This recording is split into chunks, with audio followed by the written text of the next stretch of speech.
Арбаңыздар урматтуу телекөрүүчүлөр, радио кармандар, республикалык штабтын пресс борборунда бүгүнкү күнгө болгон Кыргызстандагы эпидемиологиялык абал тууралуу Кыргыз Республикасынын саламаттыкты сактоо министринин орун басары Каратаев Мадамин Мусаевич маалымат берет. Брифингди ТЗОдон ЛТР, КТРК 624, Пирамида, 5 канал телеканалдарынан, облустук медиа борборлордон, Кабар Кыргыз улуттук маалымат агенттигинен, ошондой эле ЛФМ, 1-радио, Кыргыз радиосу, Марал ФМ радиолорунан, ЛТРдин YouTube каналынан жана Фейсбуктан Кыргыз өкмөтү, социальное правительство, МТРК ЛТР жана 1-радионун баракчаларынан көрүп уга аласыздар. Анда эмесе Мадамин Мусаевич, сөз сизде. Саламатсыздарбы, урматтуу мекендештер. Бүгүн дагы ушул эпидемиологиялык кырдаал оор болуп атат. Негизинен көп учурлар катталып атат. Бул жерде эң негизгиси мына айтып кеткендей, биздин кечеги көйгөйлөр, эң негизги көйгөйлөр бул керебеттердин жетишпестиги, өз убагында тез жардамдын келбей калышы, анан кийин 118, 103кө чалып туруп эч кандай биз толук маалыматты ала албайбыз деген маселелер чыккан эле. Мен башынан баштайын. Мына керебеттердин жетишпестиги жөнүндө айта турган болсок, мына кече ушул шаардык биринчи ооруканада ачканда, хирургический корпусту ачкандан кийин эле мына тез аранын ичинде эле ал жерде мындай толуп калды десем болот да. Бул жерде тез аранын ичинде эле биз ал жерде бардыгын мына бүгүнкү күндө ошол жерде мына кечегини айта турган болсок 80 койка тиякта эле, 100 койка биякта эле, значит 200 койка дей турган болсок 170 койка. Анын ичинен бардыгы болуп, мына бүгүнкү күндө кечке чейин бардык ошол айтып атабыз, больничный пневмония менен толук жаткыздык. Ал жерде ушундай көп муктаждыктар болуп, ал жерде толду. Андан кийин мына урологиялык борбор боюнча айта турган болсок, бүгүнкү эртең менен саат 8ге маалымат боюнча бул жерде 17 орун бар. Мен дагы кайталап кетейин, бул урология борбордо жана биринчи ооруканада биз айтып атканыбыз оор абалдагыларды жаткызалы деп. Анан кийин орто абалдагыларды бардыгын биз эми Гансиге жөнөтөлү дедик эле. Мына Гансиде 200 орун айтканмын ачылган деп, мына бүгүн эртең мененге чейин 130 орун уже толду, 130 адам жатты. Азырга 70 орун бар. Андан чыкары мына мен кайталап коеюн, 400 койкага расчет кылганбыз, 400 койкага. Алар дагы мына бүгүн азыр ачылды, блок болуп туруп биз ачып атабыз. Андан чыкары мен айтып коеюн, бул жерде мына көпчүлүк айтып атат, Ганси алыс, Гансиге барышыбыз керек деп туруп, биз даярдыкты, эпидемиологиялык кырдаалды эске алып, мына эртең менен эле Кубат Айылчиевич премьер-министр Боронов өзү дагы штабты өткөргөндө мына айтылды, кече тапшырма берилген, Бишкек шаарында 750 койкага биз расчет кылып атабыз. Эми Кудай бурса түшкө чейин мына Суворовский училищада 150 койканы ачабыз деп атабыз. Ал жерде койканы ачыш, өзүңүздөр билесиздер, мына койка эле жатакана эмес, ал жерде жатакана, ал жерге керектүү штативдер керек, керектүү медициналык аппаратура керек, керектүү медициналык кызматкерлер керек. Ошондуктан бул боюнча саламаттык сактоо министрлиги иштеп атат. Анан бир нерсени айтып коеюн дагы, мына кече мен айтып кеттим эле, скорый тез жардам машинасын күтпөй эле, эгер мүмкүнчүлүк болсо өзүңөрдүн машиналарда кайрылгыла деп. Бул жерде туура айтып коюш керек. Эгер мына тяжелый случай болбой эле, орто же жеңил случай болсо дагы келип мына жаткызгыла деп келгендер болуп атат. Шуну туура түшүнүш керек, урматтуу мекендештер, урматтуу Бишкек шаарынын тургундары, негизинен Ош шаары менен Бишкек шаарынын тургундары. Биз айтып атабыз, жеңил же симптому жок боло турган болсо үйдө эле консультация алып туруп, үйдө эле дарыланыңыздар деп дагы бир жолу мен айтып кетем. Анан акыркы убакта эң негизги нерсе бул жерде биз мына мен айтып кетейин, бүгүнкү 1-июлга карата 439 учур тастыкталды. Анын Бишкек шаарында 195, Чүй облусунда 175, Ош шаарында 5, Ош облусунда 5, Нарын облусунда 10, Жалал Абад облусунда 24, Талас облусунда 12, Баткен облусунда 13 учур. Эң негизги бүгүнкү күндө көп катталган, мына өзүңүздөр көрүп атасыздар, статистика боюнча Бишкек шаары менен Чүй облусу болуп атат. Ең негізгі өзгөчөлүк бул жерде үй бүлөдө мына 4-төн 5-тен адам үй бүлөдө ооруп атат, бир үй бүлөдө. Бул дегенибиз биз санитардык нормаларга дагы көңүл буралы деп атабыз. Санитардык нормаларды сактайлы деп атабыз. Мына 3 жума мурда мен айтып коеюн эми туура түшүнөр элдер кенебестик да болгон бизде. Көпчүлүгү мына бет кап жок жүргөн, көп контакттар болгон. Бүгүн мына акыркы маалыматтарга караганда эми элдер уже жоопкерчиликти сезип калды.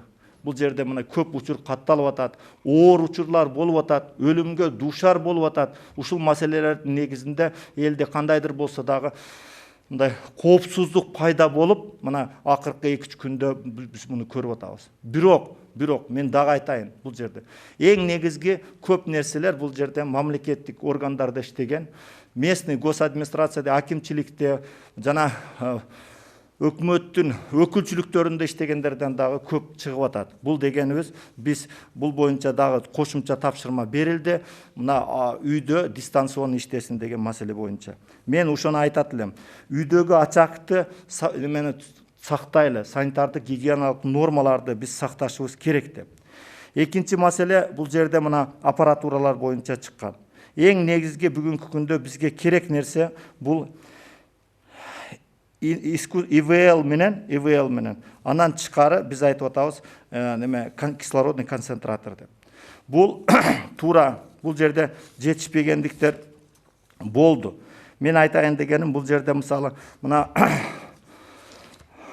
азыр мен толук айтайын мына ИВЛ боюнча.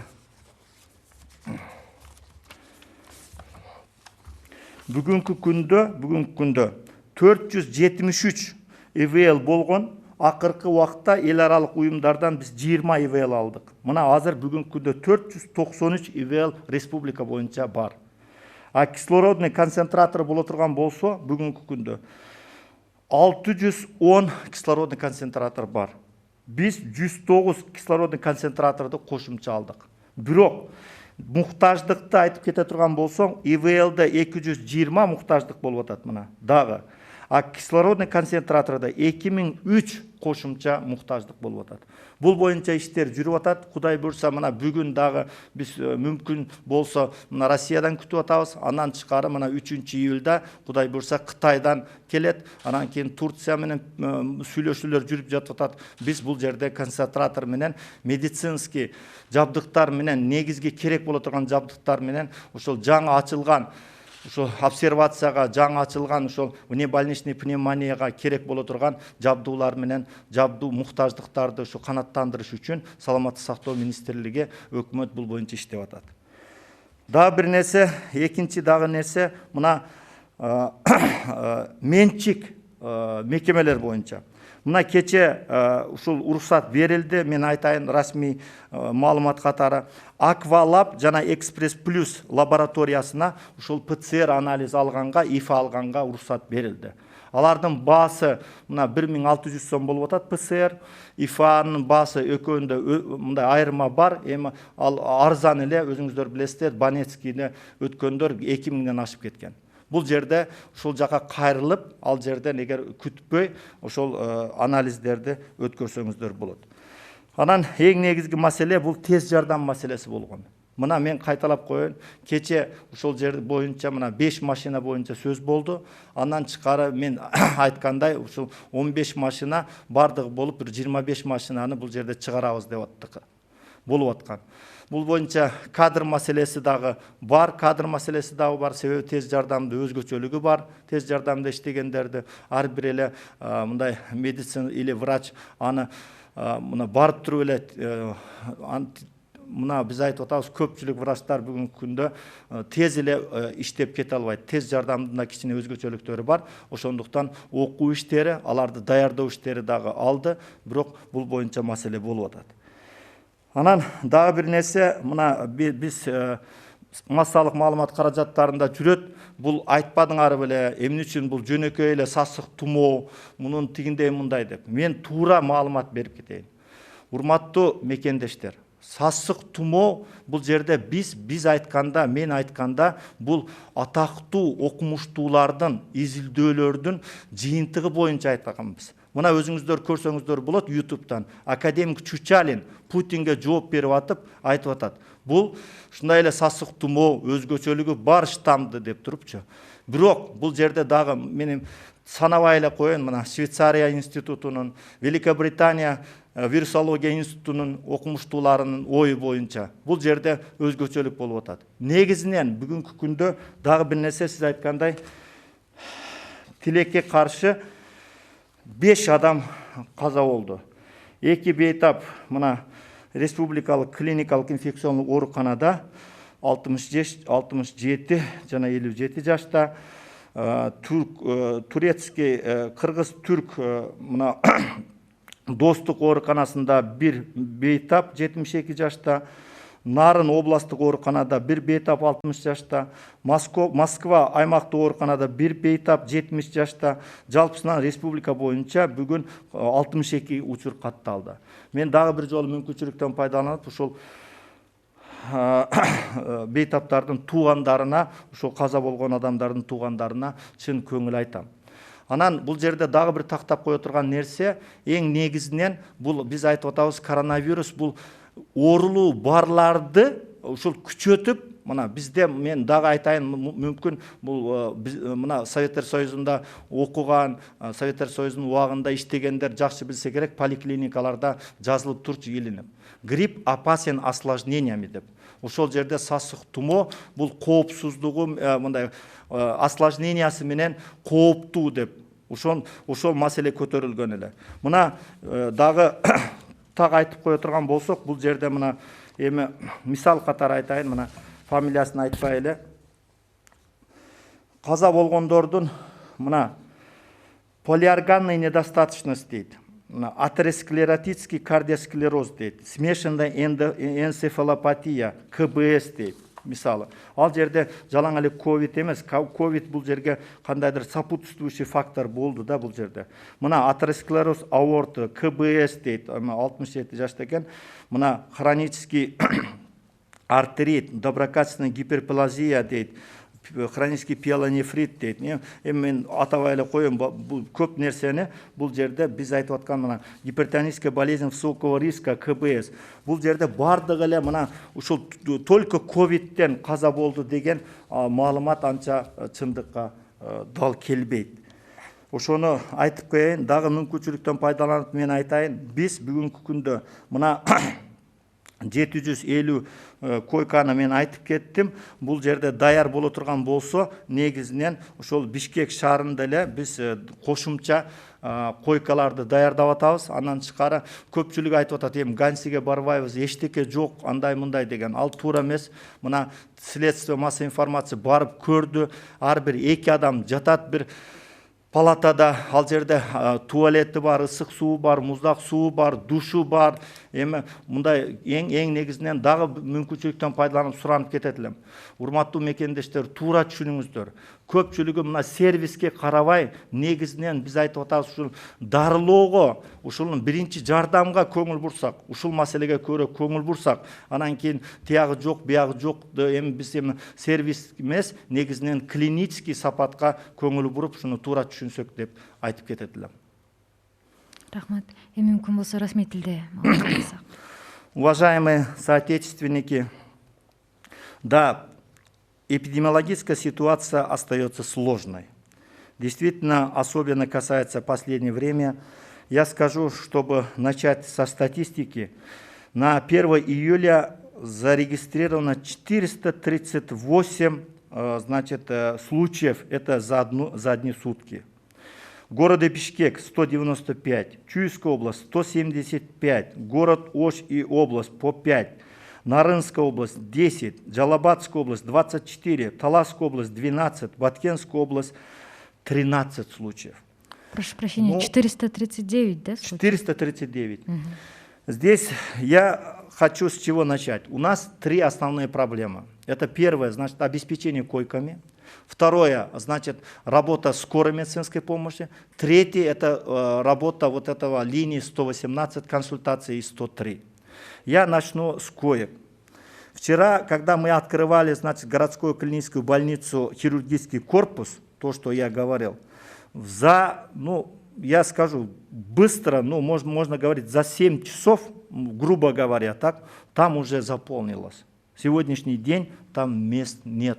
Это говорит о том, что многие, которые вне больничной пневмонии, то, что, значит, нуждающиеся, мы положили, значит, очень много и, значит, тяжелой формой. Я хотел бы сказать второе. Урологический центр. В урологическом центре сегодняшний день 17 свободных мест.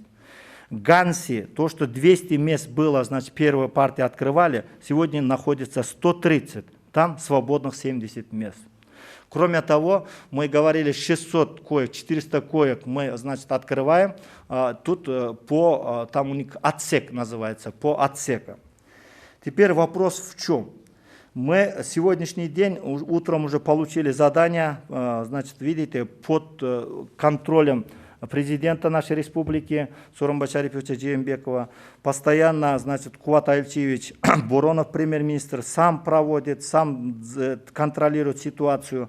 Мы, значит, вчера мы получили задание, это мэрии было задание, правительству и Министерству здравоохранения. Сегодняшний день в этом мы планируем 750 коек открыть в городе Бишкек. Суворовское училище общежитие рассчитано на 150 коек. Здесь возникает вопрос, это, значит, общежитие, тут надо учитывать, значит, обеспечение медицинского оборудования, главное, персоналом. Насчет лекарств, то, что нуждаешься, оно хватает. В плане того, чтобы сегодняшний день у нас проблема получается, в первую очередь, медицинское оборудование, в вторую очередь, значит, кадры. Многие, значит, врачи, медицинские работники, вы знаете, болеют. Здесь вопросы возникают, но мы максимально привлекаем в плане этого. И по работе скорой медицинской помощи. Да, действительно, скорая медицинская помощь, много опозданий. Последние вот это дни, вы знаете, более 4000 каждый день, значит, обращений. Они не успевают. Это в плане. Ну, кроме, вот, значит, 4 бригады, которые вчера, я уже говорил, они работают. И мы дополнительно с сегодняшнего дня и, значит, машины и бригады максимально мы хотим, значит, увеличить до 50 бригад в городе Бишкек. То есть, если работало, значит, 30, ну еще 15-20, значит, бригады будут работать, обслуживать максимально. Хотел бы, воспользуясь моментом, сказать, из тех, кто сегодняшний день, значит, подтвержденно, много получается, значит, семейные очаги. 3, 4, 5 человек в одной семье. Давайте, уважаемые жители, максимально будем соблюдать санитарные нормы. Вот 2 недели назад не было такой ответственности у людей. Вот последние 2-3 дня люди уже почувствовали страх. Ну так я буду говорить, я извиняюсь, если громко буду говорить это слово. Потому что, значит, мы видели людей, много людей ходили без масок, и много, допустим, было, как вчера уже говорили, когда задавала мне вопрос по поводу, значит, сосед болеет и на тои ходит там туда-сюда, значит, тои проводим и так далее. Но, видите, в последнее время, я думаю, что люди стали уже понимать, насколько серьезно это заболевание приводит, значит, к летальным исходам, к осложнениям и так далее. Теперь третье, работа 118 линии. Но я сейчас не буду повторяться. Вчера, значит, мэрия дала хорошую информацию в плане этого. Они увеличили количество, значит, линий.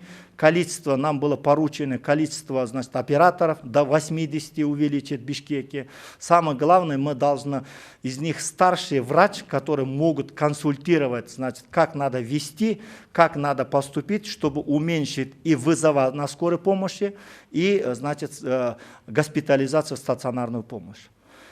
Я здесь воспользуюсь моментом в плане того, чтобы действительно обращение машинам скорой помощи и кадры, тут действительно много опозданий, много необслуженных вызовов, действительно так и получается и продолжается. В плане этого, давайте, если есть у вас, значит, бессимптомный. Если у вас, вот я вчера говорил, что вы можете, если есть возможность, на своей машине, значит, приехать для госпитализации, не дожидаясь скорой, наплыв большой пошел. Независимо, тяжелый случай или легкий случай, все пошли, значит, в национальный госпиталь. Вот сказал заместитель министра, мы на машине приехали и так далее. Я говорю, давайте мы средней тяжести мы направим, значит, Ганси в основном. Это, вы знаете, около аэропорта Манас. Тяжелые случаи, тяжелые стадии оставляем на базе национального госпиталя и городской клинической больницы номер 1. Многие хотят, нет, давай в городе, давай, значит, не будем ехать в Ганси и так далее. Надо, значит, здесь понимать правильно. Я хотел сказать, если вы на своей машине, то давайте тяжелый, если тяжелый больной, можно, значит, везти. Я хочу акцентировать на это внимание. Если у вас температура не очень высокая, обращайтесь, значит, к семейным врачам. По территориально они максимально будут, значит, консультировать. И одна особенность, вчера мне специалисты сказали, не отвечает, не отвечает. Оказывается, там где-то, если много звонков, значит, 3 минуты у них особенность есть, значит, не отвечает, потом ответит. А если 3 минуты не дожидаясь, значит, они сразу ставят, значит, не отвечает. Оказывается, если параллельные звонки, но это тоже работает ГИТИС, Алтынбек Джапарович Исмаилов со своей командой в плане того, чтобы улучшение. Я думаю, что чтобы самое главное, чтобы люди, нуждающиеся, максимально могли своевременно получать консультативную помощь. Кроме того, здесь я скажу, вот вчера мы разрешили, значит, Аквалаб лаборатория и Экспресс Плюс провести, значит, ПЦР-анализы и ИФИ-анализы. Вы можете туда обращаться, они будут проводить. Я скажу одну цифру, 1600 сомов ПЦР-анализ стоит в этих лабораториях, но ИФА тут делится, но все равно дешевле, чем лаборатория, другая лаборатория. Теперь по поводу, вот, знаете, к сожалению, 5 смертных случаев произошло за сутки.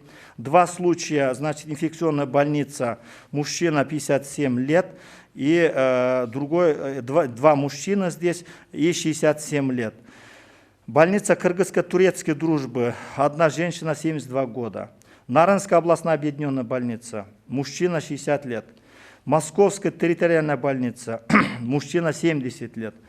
По республике, к сожалению, значит, 62 случая, смертных случаев зарегистрировано. Я вас хочу выразить соболезнования родным и близким, кто это, значит, вот из 5 человек, которые за сутки, значит, потерялись. И я хотел бы, значит, здесь заострить на одно внимание. Многие говорили, что, значит, это обычный грипп, там Каратаев сказал, он отвечает за свои слова и так далее. Каратаев не говорил обычный грипп. До Каратаева сказали, это, значит, многие великие ученые, мировые, значит, институты. Вот, например, не буду я говорить, на русском языке академик Чучалин, когда была встреча Владимира Владимировича Путиным, сказал, вы можете там посмотреть. Эти люди сказали, другой вопрос, какой штамм, как будет, значит, это течение того или иного гриппа. Я сказал на государственном языке, я скажу, раньше вот в поликлинику, когда заходили, говорили, грипп опасен осложнениями. И грипп действительно приводит, вот, если есть сопутствующие заболевания, значит, осложнением. Чтобы не было голословно, я скажу. Вот из вчерашних, допустим, вот 5 человек, которые, к сожалению, покинувших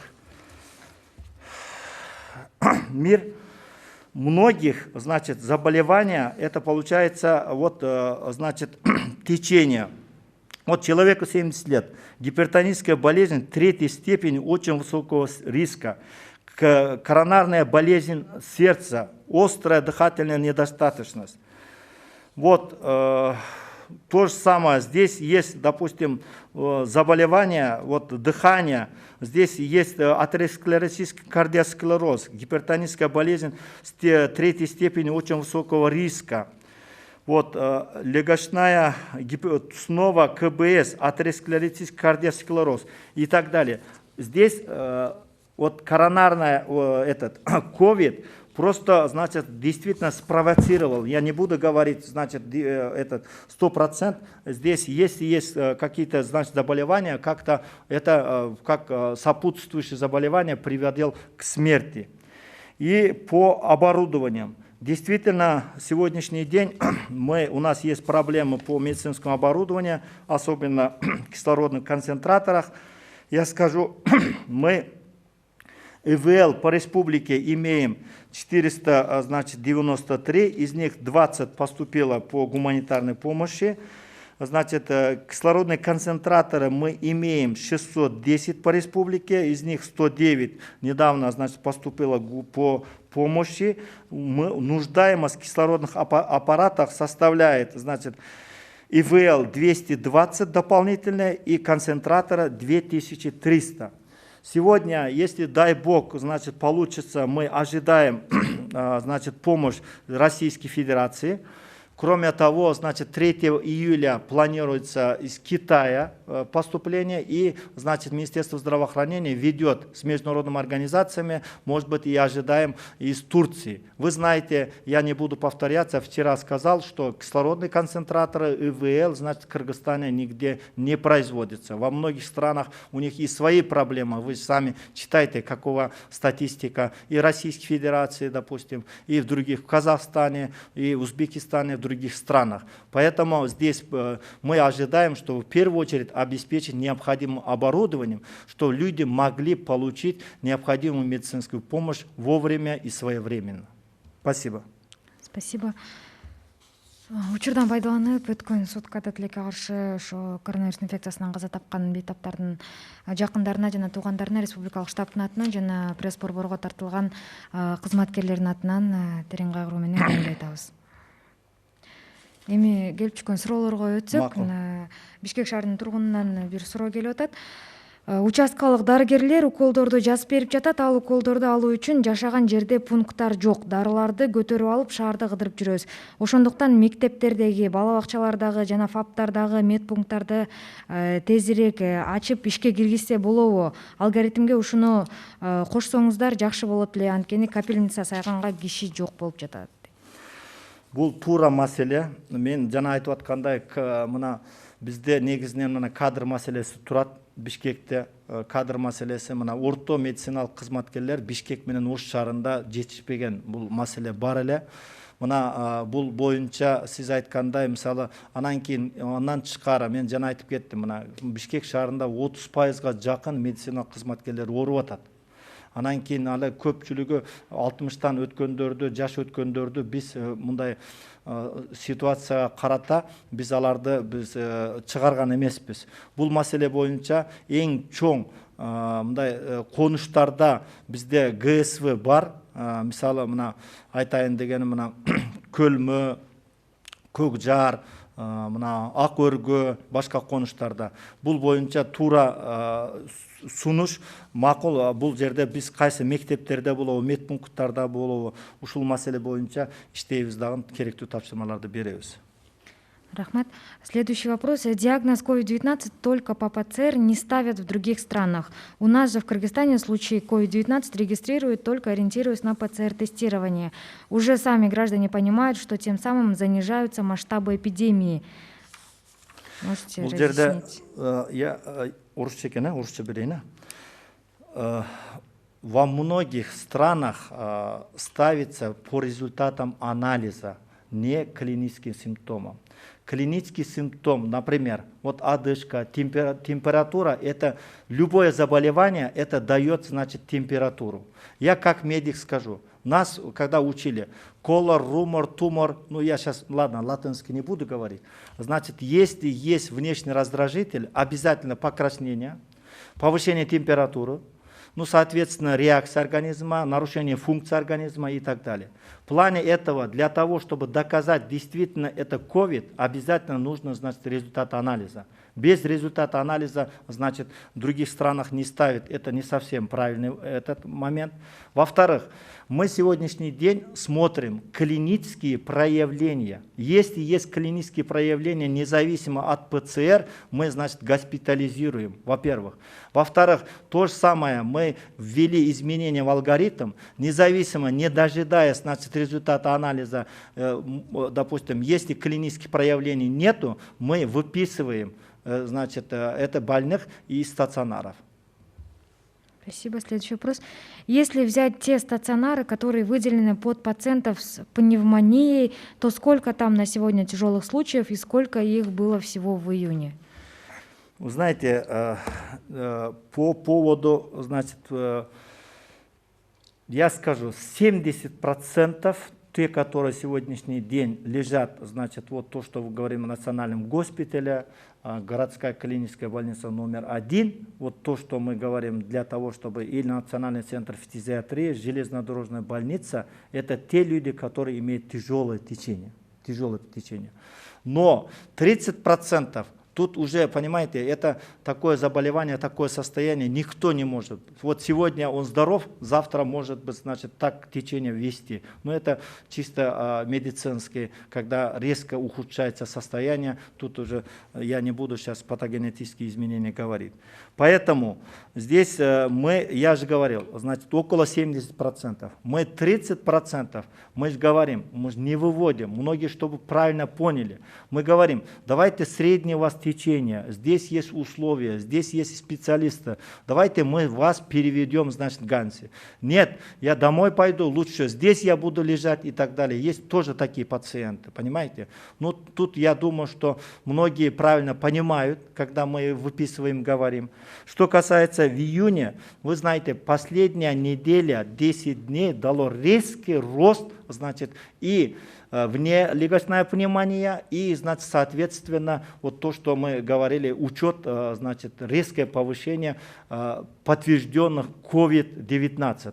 Поэтому в начале июня до, грубо говоря, до 22-23 числа, значит, такой ситуации не было, вы знаете.